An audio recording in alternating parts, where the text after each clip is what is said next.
Bonjour, j'ai un message pour toi aujourd'hui. Alors, cette semaine, j'ai exprimé certaines frustrations à des gens de mon entourage, des collègues de travail, de ma frustration avec la météo. Alors, c'est une pluie abondante qui est un peu déprimante parfois, mais il n'y a pas de hasard. Je suis tombée sur une citation biblique qui nous parle de la pluie comme étant un symbolisme d'abondance. Alors, j'ai changé mon fusil d'épaule ce matin. J'ai décidé de voir ça avec un œil plus positif et je voulais vous partager la citation qui est vraiment incroyable.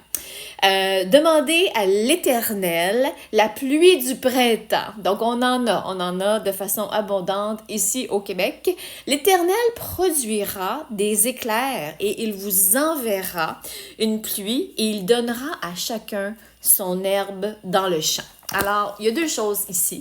Premièrement, la pluie, c'est vu comme un symbolisme d'abondance. Dieu nous apporte toujours ce dont on a besoin quand on en a besoin.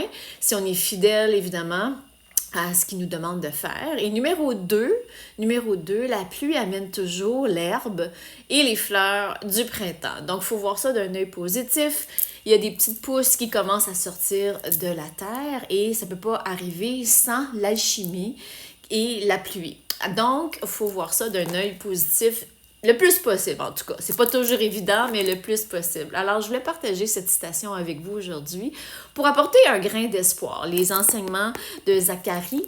Zacharie, c'est pour donner de l'espoir au peuple, à nous, les humains, et nous apporter un grain d'espoir. Donc, aujourd'hui, je suis là pour transformer le négativisme, le mien aussi, en positivisme et voir ça comme un symbole d'abondance. L'abondance, elle est toujours présente, on peut demander et on va recevoir. Numéro 2, c'est aussi nécessaire pour avoir l'abondance de fleurs et d'herbes dans le champ, ce qui s'en vient sous peu. Alors voilà mon message pour toi aujourd'hui. Garde espoir, reste positif, tout ira pour le mieux. Bonne journée.